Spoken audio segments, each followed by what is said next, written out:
Les amis, c'est encore lui. Je suis désolé de vous embêter avec ceci, mais j'aimerais vous apporter une clé de compréhension parce que vous allez en avoir besoin pour la deuxième partie de cette formation. Mais comme là, nous sommes dans la deuxième phase de la première partie de cette formation, et donc là, nous avons déjà vu les 3 postures de la grue, à savoir le doulibou, le dingbou et le soubou. Et nous avons appris à les combiner ensemble. Donc maintenant, j'insiste, comme vous avez vu sur les vidéos, elles sont par écran interposé. Une à droite et une à gauche.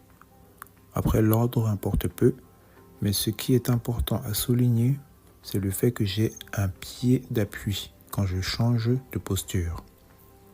Donc, pour l'une des enchaînements, je fais les 3 postures avec le même pied d'appui, si vous remarquez bien. Et pour l'autre côté, je change de pied d'appui à chaque fois que je change de posture. Vraiment, je tiens vraiment à vous préciser cela.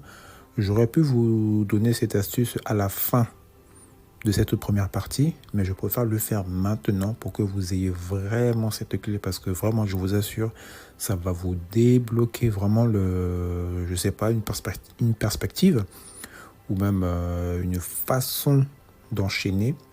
Parce que moi, j'ai trouvé ça intéressant justement quand je faisais mes vidéos justement dans le tas. Et je me suis dit que tiens, ça serait intéressant d'essayer de faire les 3 postures avec le même pied d'appui et ensuite d'essayer de les refaire, mais avec un pied d'appui différent. Et si vous remarquez bien, pied d'appui, ça peut être celui de droite comme celui de gauche. Donc, regardez si ça vous tente les premières vidéos des postures de la grue. Donc du doulibou, du dingbou et du soubou. Et vous allez voir que ça change tout.